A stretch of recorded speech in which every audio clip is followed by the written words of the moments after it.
So good morning, everybody. I hope you can hear me at the back. My name is Robert Epstein. I'm the Director for Windows Marketing for the UK. I'm going to spend a little bit of time just taking you through some demos for Windows 10 and some of the features that we think are really important to schools and colleges that Windows 10 will bring to life, and then also just get a little bit at the end into some of the features that you can use from an enterprise or an educational perspective to deploy Windows 10, manage Windows 10. Just before I do, quick show of hands, who's running Windows 10 in their education establishments already? Job's not far done, so still a long way to go. Who's running it at home or in some kind of personal device? This is going to be a very boring session for some of you. So hopefully we can show you a few bits and pieces, but to kick off with, Windows 10 launched in the summer, updated just this week, or just last week really.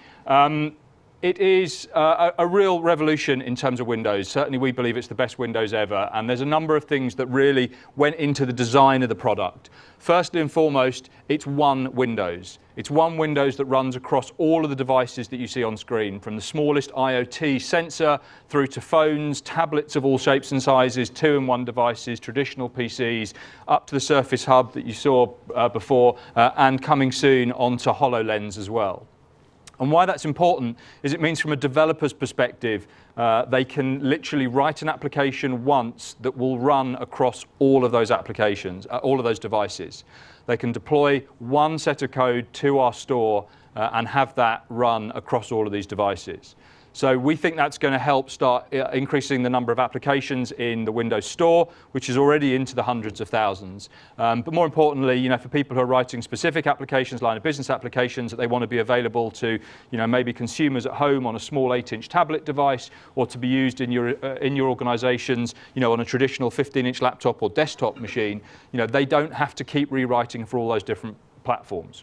We're also doing some work which we announced at Build and is nearly ready to go, that will allow developers on other platforms to bring their code and bring that to Windows. So we have something called the Bridge for iOS, which will allow developers for Apple products to literally import their code into Visual Studio and recompile the Objective-C to Windows.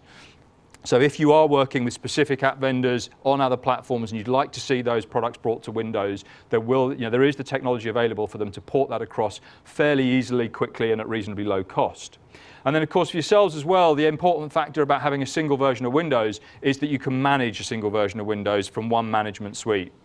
And it doesn't matter, whether you've got mobile devices, how many different types of form factors and devices. It's really, really easy to manage. So Windows. So why Windows in the classroom?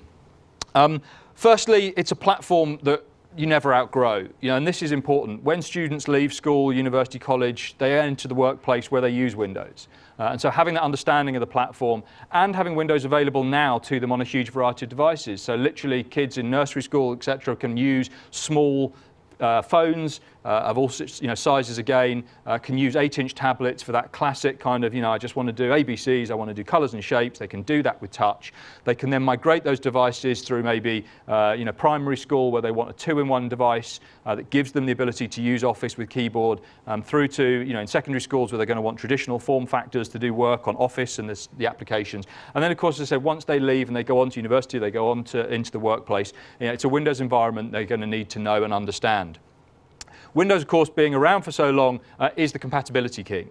Not just with the devices, with the software that's available. We talk about apps, etc. Let's not forget there are 16 million pieces of software that run on Windows today, and Windows 10 is incredibly backwards compatible. The testing is I won't get into percentages, but it's incredibly high for products that run on Windows 7 and on Windows 8 that will just run on Windows 10. But more importantly, other kinds of devices that you might be using, whether it be microscopes and sort of printers, projectors, all those things that you have already in your schools, you want to be able to use on Windows, and Windows 10 is the platform for that. As I said, because we support such an array of form factors, it gives you the ability to use ink. And there are more and more devices coming out that support inking with pens these days. And that really gives people the ability to be much more creative, to share their ideas more fluidly. And actually there's research that says students who use, who are writing rather than always just typing, do learn better, and those learning outcomes are better. And then Windows allows collaboration as well.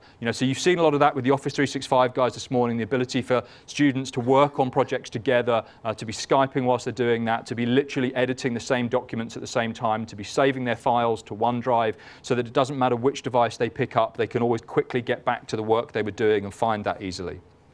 We have some great assistive technology that means whatever environment you're in, if you have people who need narration tools, who need high contrast screens, who need things blown up with magnifier, Windows supports all of that capability as well.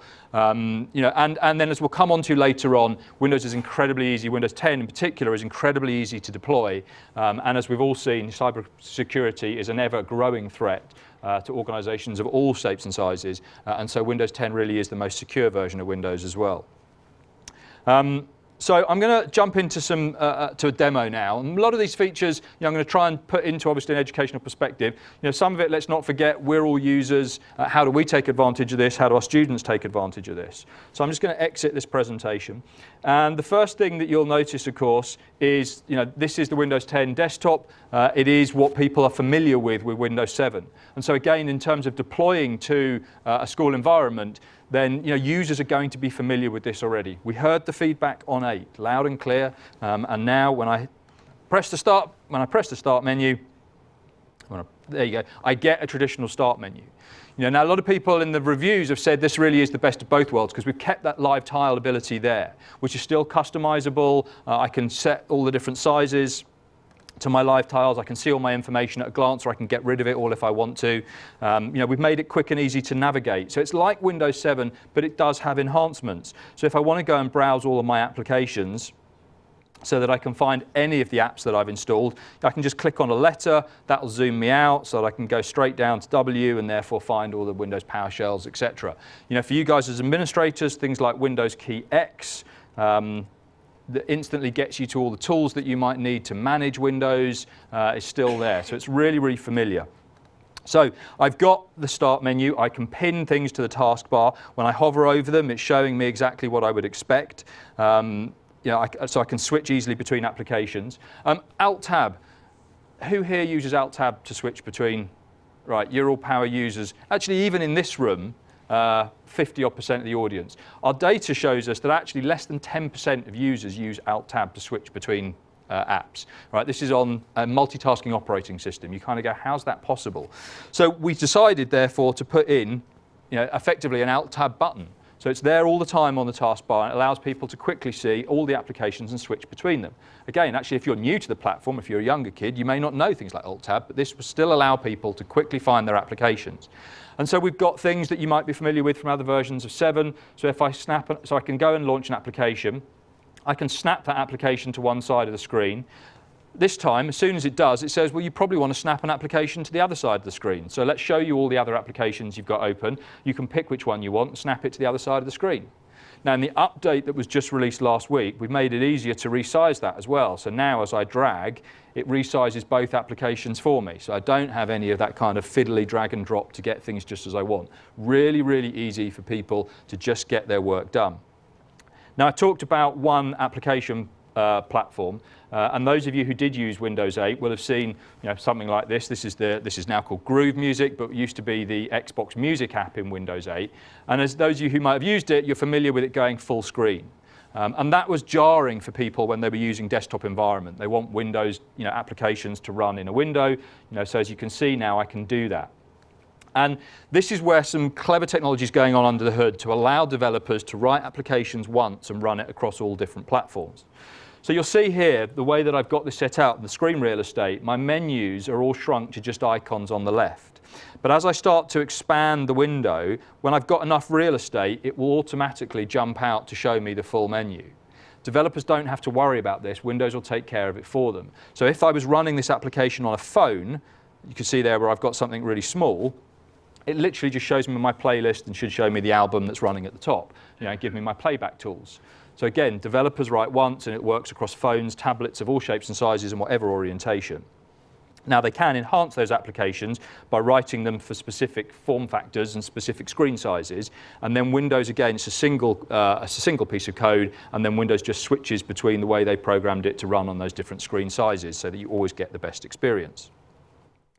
So that's kind of some of the start capabilities. Now you'll also notice that the search bar is back on Windows.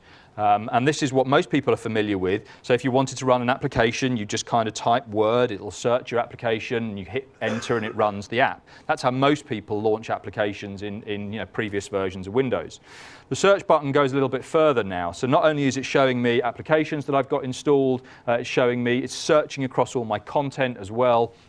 And actually I can take that, so if I could say search my stuff, that will now search this device for all of my different types of content, including all the content of that, but it will also show me my OneDrive as well. So it's showing me some photos that I've got stored here, it's showing me folders, documents, etc., and I can filter on that as well. So I can see exactly the type of, if I'm wanting to find photos, videos, music, so I can really quickly and easily find things. And remember, this is searching both the content on my local drive and the content on my OneDrive. So Windows 10 is really, really cloud enabled. You can log in either with your Microsoft account or with an Azure AD. So if you already have Office 365 in your environments, Office 365 will be using Azure to authenticate, and so your students would literally log in with that and would be able to search all the stuff across their OneDrive as well. Cortana is effectively the agent that is running search. And this is an interesting one when we've done some research. People still have a bit of a belief that these intelligent assistants, as they're called, are a little bit maybe gimmicky. They're something to play around with when you get back from the pub. We actually think that Cortana really is the future not only of search, but of assistance and finding information as well. Now, this is a very difficult environment to do audio search in, but I will give it a try. You'll see here Cortana pops up and gives me information about my day, what's going on. In fact, my son's finishing school early today. I've got to get back for him. It gives me the news and all the information that I have chosen to share with Cortana so that she can be of more use to me. So I've connected her to both my personal account, my email, and to my Office 365 account so that she's familiar with what's going on in my work life as well. And that enables her to do things like wake me up early if there's too much traffic and I'm going to miss my first meeting. Because she knows where that meeting is, she's aware of what's going on with the traffic, and therefore she'll kind of go, you need to leave now. I can also get her to do reminders based on place or people. So let's give this a try. Remind me when I go to Sainsbury's to buy some milk. Okay, remind you when you get to Sainsbury's. The closest one is Sainsbury's on 7-8 Broad Street in Reading. Is this the one you want? Can't allow for Americanisms. I'm going to cancel. Cancel. But she was aware of where I am now because of the GPS or the Wi-Fi, etc. So she's able to set that. But she's also aware of all the Sainsbury's are. So as I'm driving home, she would be aware that there's a Sainsbury's there and would pop out that reminder. Now, Cortana, again, is cloud enabled, so that goes across my devices. So, whilst it's unlikely I would have my laptop out when I'm in the car or when I'm, traveling around, I've probably got my phone in my pocket, and Cortana now has apps for iOS and for Android as well. I tend to use it for things like I always forget to put the bins out on a Tuesday night, so I'll set a reminder with Cortana to remind me to put the bins out when I get home. And my Microsoft Band actually vibrates as well as soon as I drive into my driveway, so I don't even have to take my phone out of my pocket, the reminder pops up, and I never now forget to put the bins out. You can do simple pieces of search as well. So actually, I can just write a sum. 9 times 7. It knows it's a sum. Yeah. At the moment, you can't change the voice.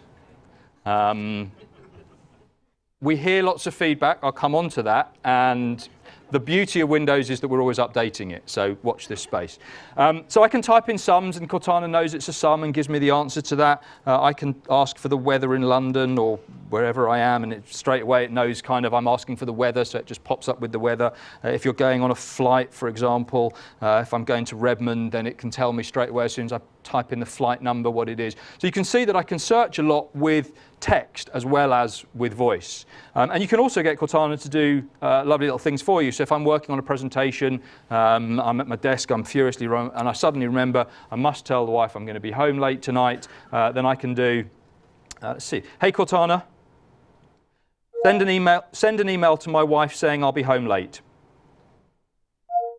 Sure it picked that up. Okay, so it got me Here's twice. your email. There you go. Send it, add more, or make changes. Cancel. My wife's used to getting lots of random emails from me from lots of demos I do. There you go.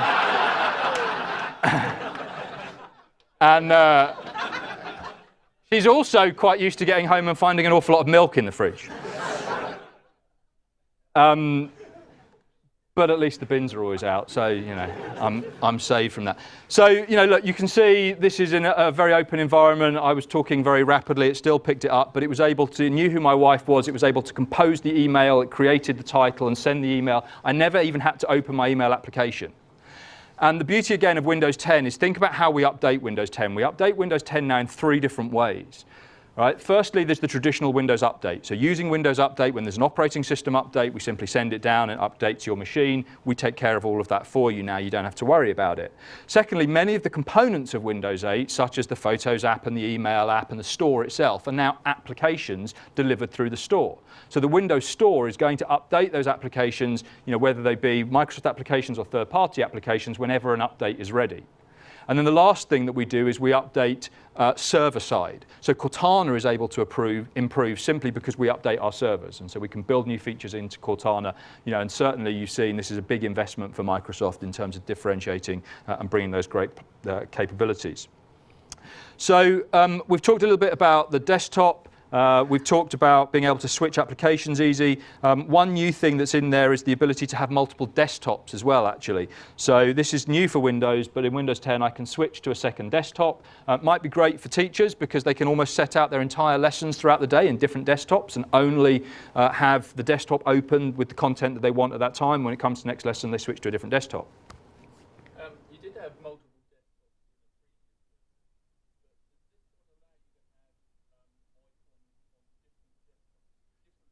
on different desktops. You can configure that. So there is a setting in settings that say, do you want your desktops available on all, and it automatically switches between the desktops, or only show me that desktop. The real advantage of desktop. Yep. And so if you have Yeah, so you can, you would need to go and set that desktop up, open it up, open all your applications, etc. You can compartmentalize desktops, absolutely. Again, we've heard the feedback on people wanting to be able to save that configuration. So you effectively build the configuration for a particular lesson or a particular type of environment and save it. Not in there today, but as I say, we're updating Windows all the time. So I've switched to this desktop, and I'm now showing you the Microsoft Edge browser, a whole new browser for Windows 10. We heard the feedback around Windows, Internet Explorer. And the challenge with Internet Explorer is, it's been a browser in Windows for a long time, and our enterprise customers, particularly people like the banks, built a lot of applications that required compatibility with historical versions of Windows, some of them all the way back to IE6. Makes it really difficult to build a great, fast browser compatible with all modern web standards when you're carrying the baggage all the way back to IE6, and you have to keep that enterprise compatibility, because otherwise a large number of your global customers' stuff just breaks.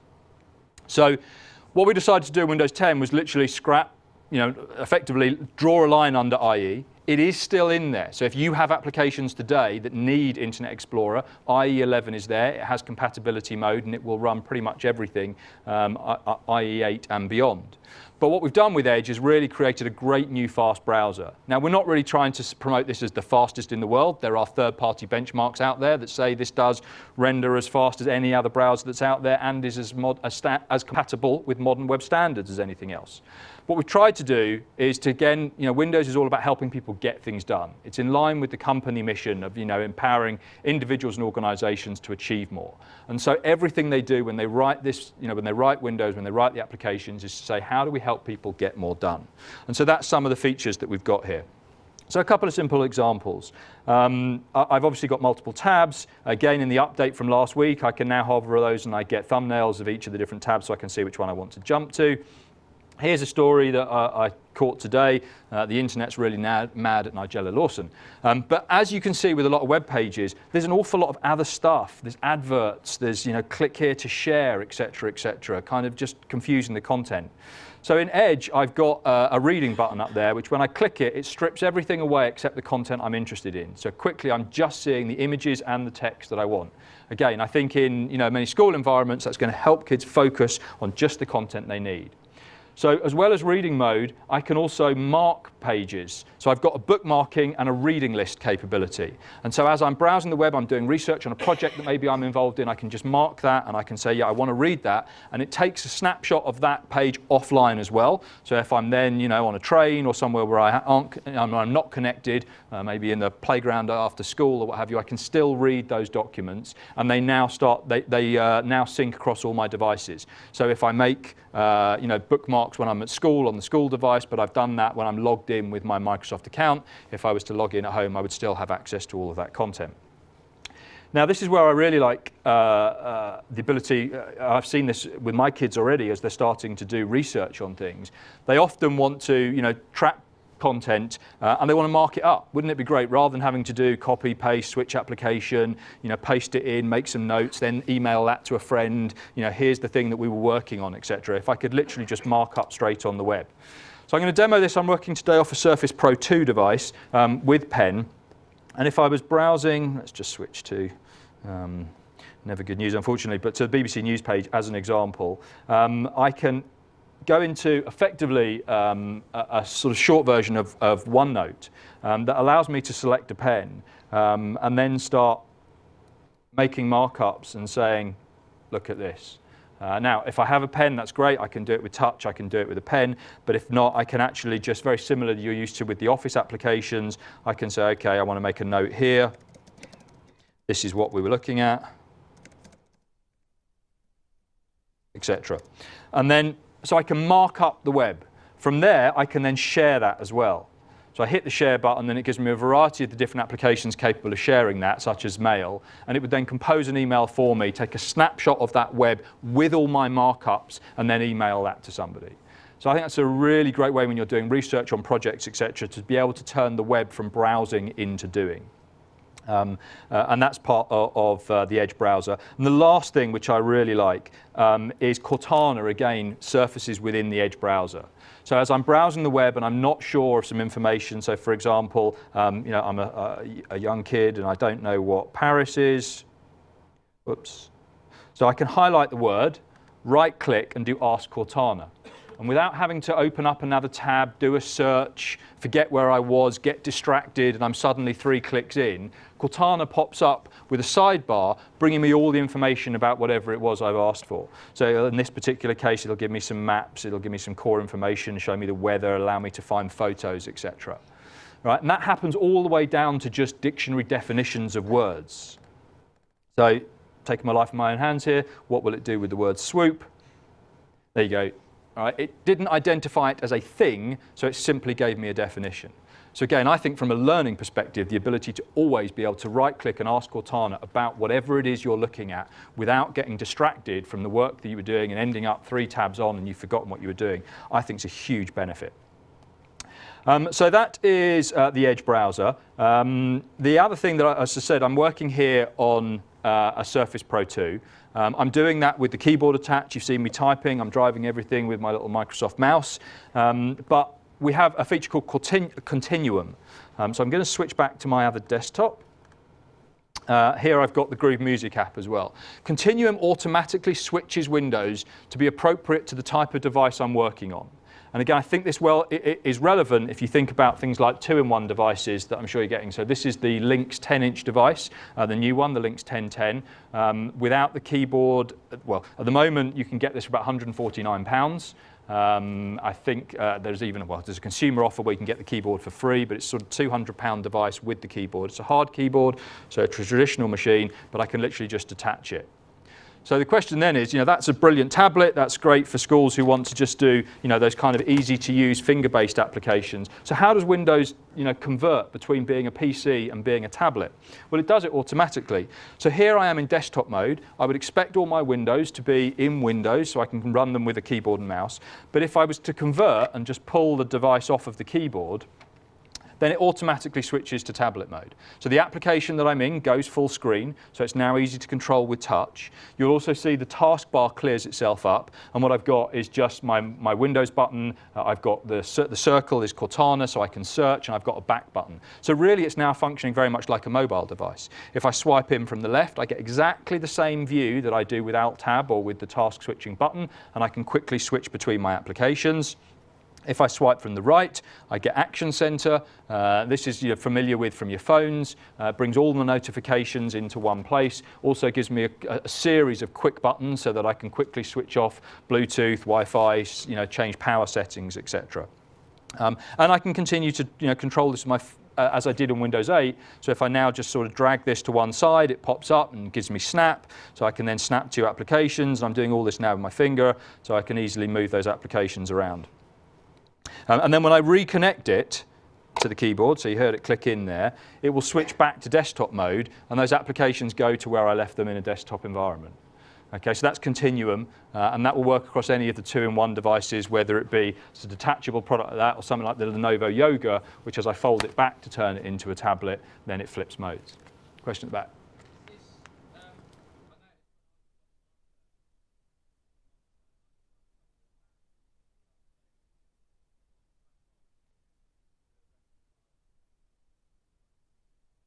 I think that is the case on Surface. There is a lot more control with the DPI scaling across multiple monitors now, so you can differentiate what's on the machine if you're using 2 screens and have a separate scaling on the monitor. But I don't know whether that's a specific driver issue on Surface compared to other devices.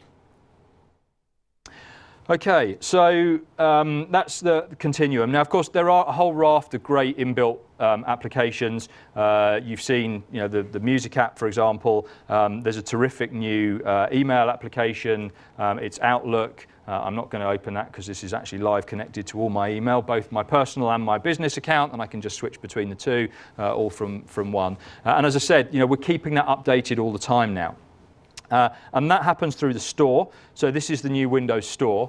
And as you would expect with a store, I can see all the different, I'm being offered different types of content. There's a load of free applications and games, etc. I can also now from a single store get to music, movies, TVs, apps, and games. Now in an enterprise environment, with the update from last week, we now have the business store. And that gives you guys a huge level of control of what you choose people to see and to be able to install. And I'll come back to that in a little while.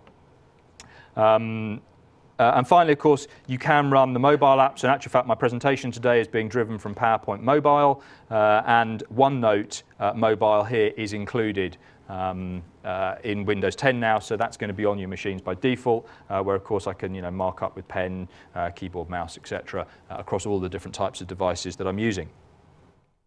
So that's kind of a brief whistle stop through a lot of the features of Windows 10.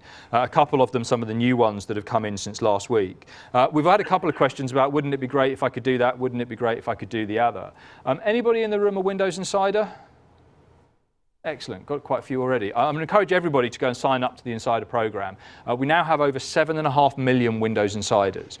When you sign up to become an Insider, which you can just do through windows.com, you get offered, if you want, the ability to have early versions of Windows delivered to you.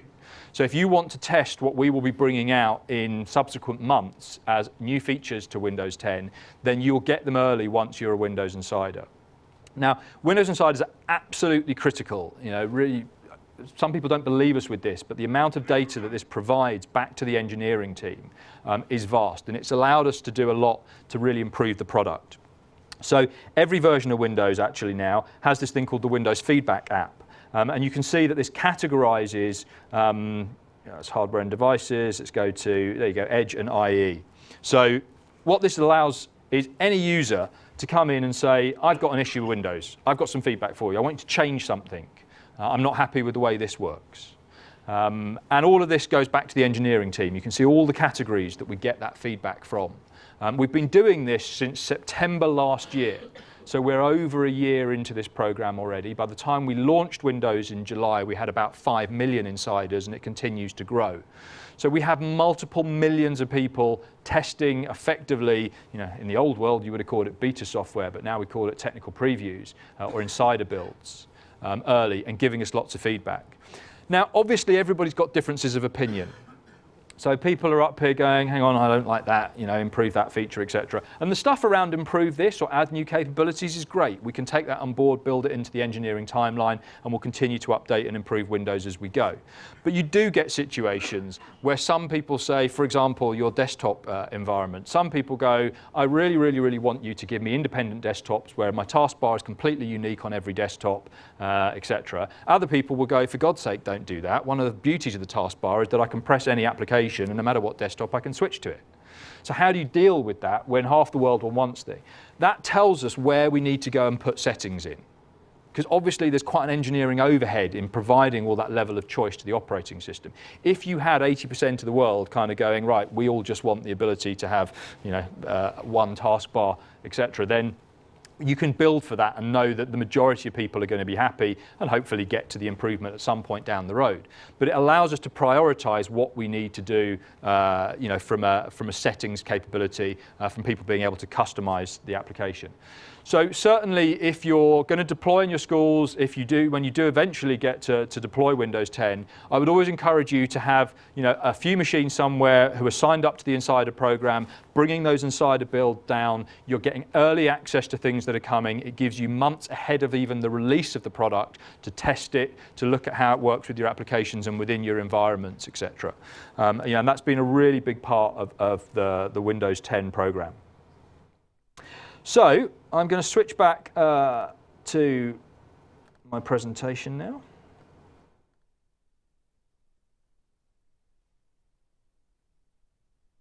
So, this is what our product team have been thinking about specifically to education. And as I hope you're aware, we actually have a specific version of Windows 10 for education. It basically gives you the same feature set that you get in Enterprise, but it has the added benefit of allowing you to upgrade from a home SKU all the way to Enterprise. So it doesn't matter where you're buying your devices, what device, what OS, base OS they come with. If you're licensed for Enterprise, you can jump all the way to the Education Edition. You can jump all the way up without even having to re-image that machine. It's literally just a key change and a reboot, and you would then get access to all those features. And so they've really tried to think through, how do we ensure that Windows is better for those learning outcomes? And I've shown you features, for example, in Edge that I hope we think deliver that, the ability to collaborate with things like OneNote and the pen and so forth. The devices are key. We recognize that we need a huge array of different devices. I brought a few along today. This is the Lynx 8-inch device, pure tablet, although obviously you can Bluetooth keyboards and all the rest of it. This is out there for about sort of £89.99. It's an Intel processor. It runs all Windows software. It runs the desktop, etc.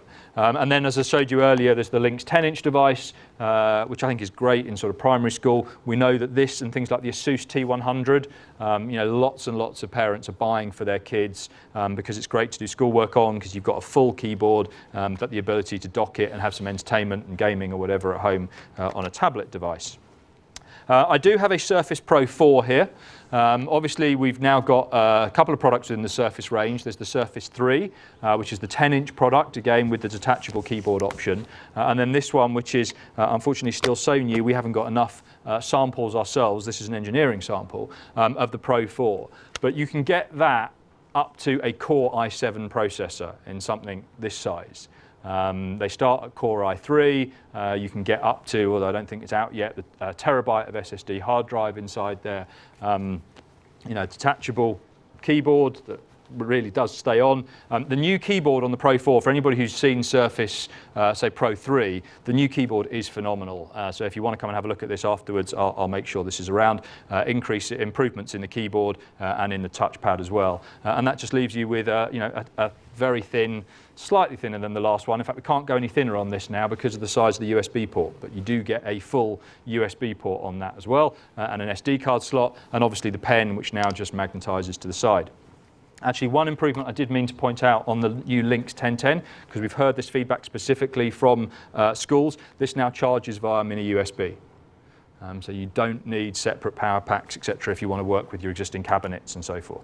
And then obviously these convertible devices, which are really traditional laptops, you can get these in 13, 14, in fact really from 12 to 15-inch screen sizes from a variety of manufacturers, which give you that great traditional lightweight form factor, but the ability to turn it into a tablet when students just want to work in that kind of touch-orientated or more creative way. So, built for a range of devices, and I'm going to come on to now a little bit more around safety and security and on deployment and management. Again, remember that we have a huge amount of security technology built into Windows that we think saves customers money from needing to use third-party solutions. So Windows Defender is anti-malware, antivirus in the product. BitLocker would allow you to encrypt devices if you need to do that. That's in the product as well. And lots of enhancements to the way security is managed, which we'll drill into a little bit. So first off, I just wanted to show you some of the features that literally were launched last week. If you already have Windows 10 at home or in your organizations, you will simply receive this via Windows Update. For people who haven't yet updated, when they do update from Windows 7 or 8, they would move to this latest release, the November update. So again, there's enhancements to the core UI. There are enhancements to security around things like Microsoft Passport.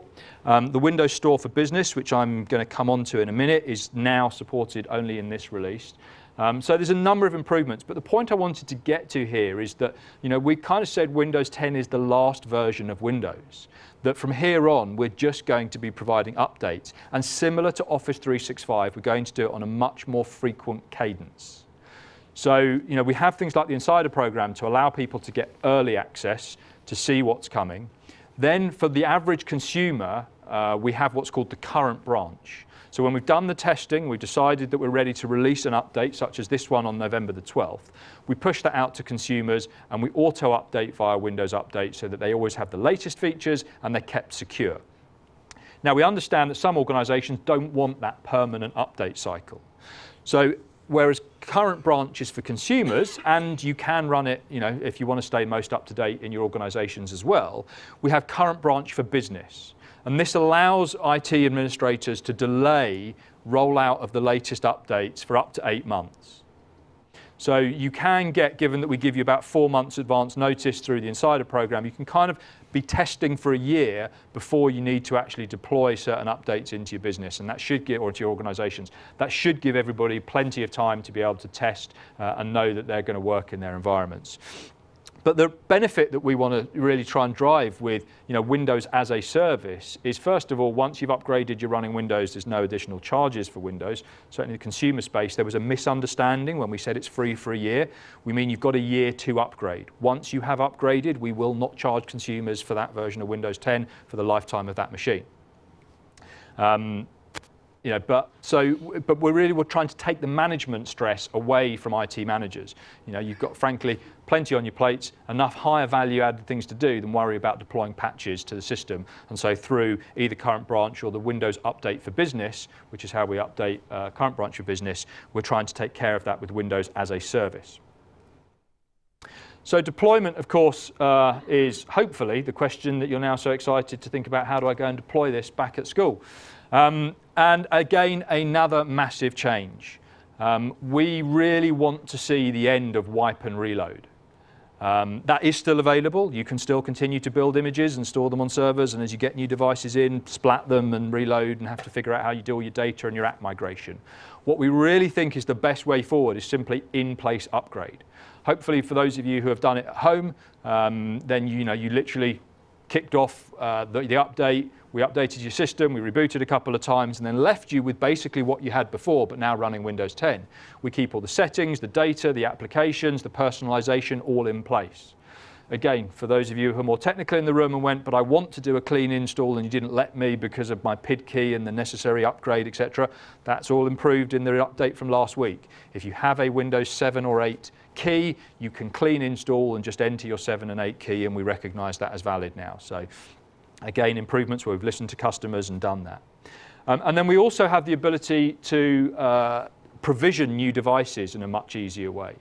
So you can effectively create a script of provisioning that says each machine that comes onto the school network needs to have the following applications installed. It needs to be enrolled against our MDM solution. We want to take off some of the crapware that comes with that OEM's machine, and we want to move it from being a Windows 8 Home or Pro all the way through to our Education Enterprise Edition. Well, you can do all of that literally by deploying a provisioning package.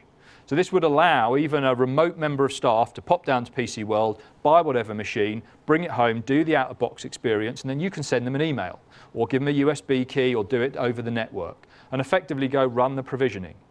And that provisioning then turns that into a corporate machine.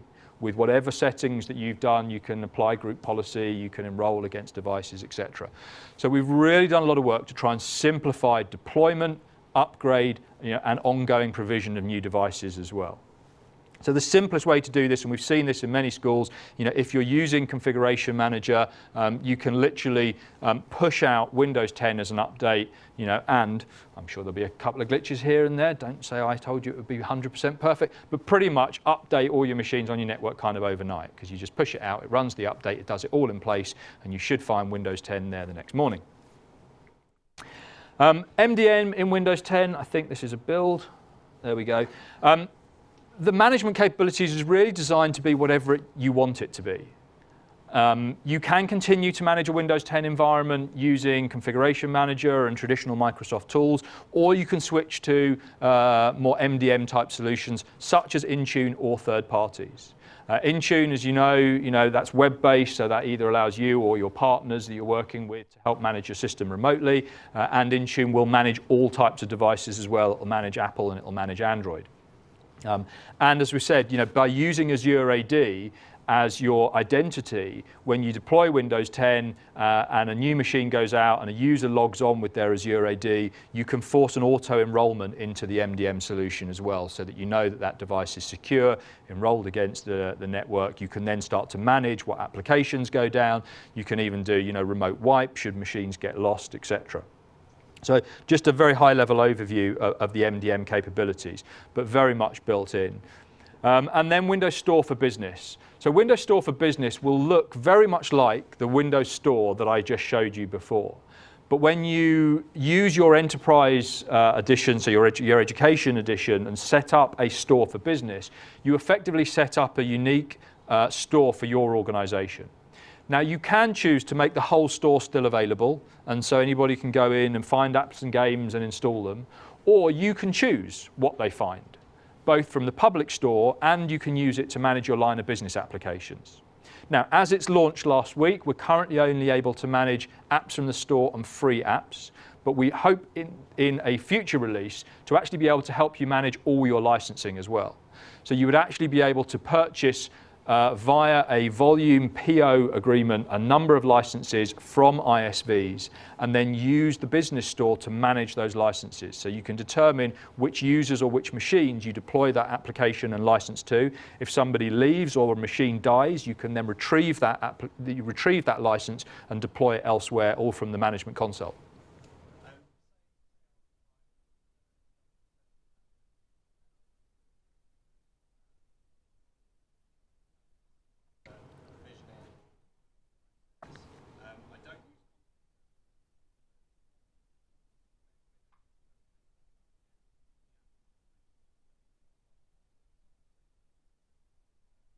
Sort of automated provisioning. I'm going to defer to some more technical colleagues on that one, but we will come back to you on it. Certainly, when the store has been designed, it's very much been a case of we know the challenges. Hey, I've seen it in a school. I was governor of my kids' primary school when they were still there.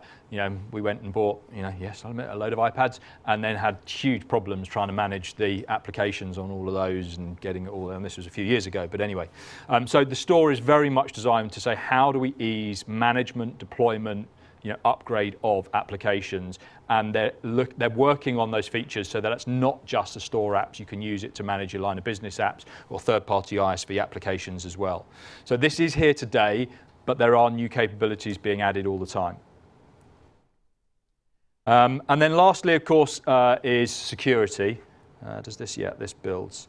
So, you know, the thing to remember here is, I know in a school environment you may not feel under heavy threat of cyber attack from nation states and all the stuff that unfortunately is, that people like TalkTalk and Vodafone and Sony and the White House and all the rest of it have had. I certainly hope that's not the case. But you probably are still at threat, maybe, you know, as the kids get older, from some of those teenage hackers just wanting to cause menace.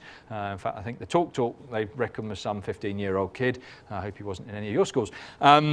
But you know, security is a very real issue now. It's certainly in the commercial world a board-level issue, and I would hope it's an issue with, you know, your governors and your you know, your senior leadership team. And so, keep in mind that Windows 7 was released 6 years ago. And it was secure as we could make it 6 years ago. But how has the threats changed to Windows enormously in those 6 years, or to any you know, cyber environment in 6 years? And so again, we've stepped up. I'm not going to go through a huge amount of the detail now, but we have things like Credential Guard. So, you know, because of UEFI, you can boot securely, literally from boot, so that we know that the operating system hasn't been hacked.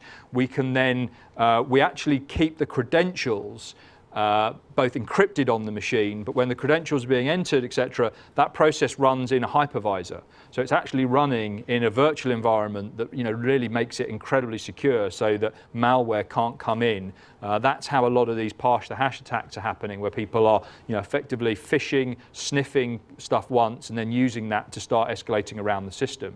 You know, we keep everything, the credentials, locked away in a separate environment. We also have something which again is an enterprise feature only, but would be in the education edition, called Device Guard. And Device Guard switches the entire approach to malware around.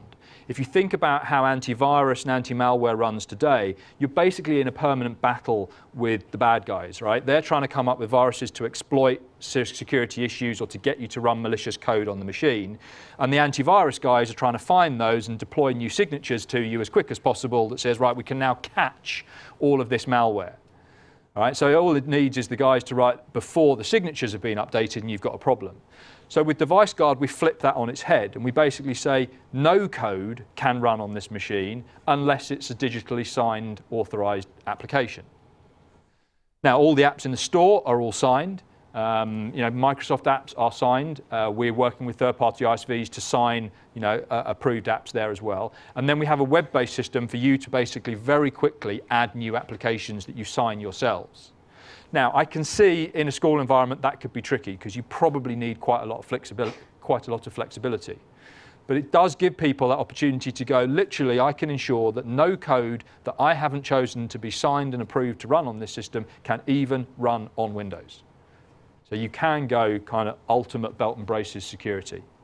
And then there's a lot of stuff which I possibly isn't as relevant around enterprise data protection, where we can now actually encrypt data at the file level and have that security information follow across devices.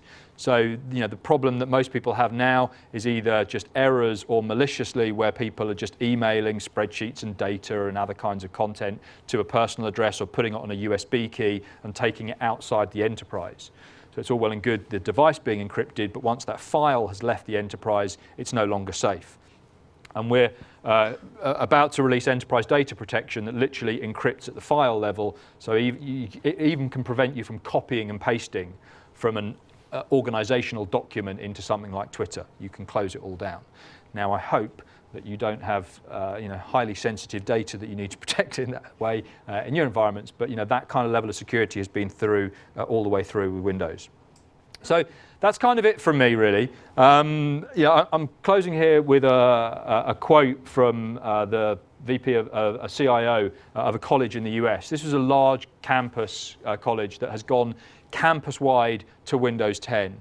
They had a deployment plan. They finished that plan, I'm not sure whether it was 3 months ahead of schedule, redeploying their entire campus because of the changes that we've made in Windows 10 to make it that much easier to deploy and to manage. Education has actually been one of the earliest adopters. You know, we're obviously working closely with a lot of our managed large corporate and public sector accounts. And currently, you know, we've been blown away by the response to Windows 10 from the educational field. You know, the number of people that took the summer holidays, when we literally launch the product and have done upgrades already. So really, thank you for your time. I hope we've shown you some new features for those of you who are already using Windows 10 and some of the updates from this week. And more importantly, talked a little bit about how you can deploy and manage Windows in your environment and work with your partners to do that.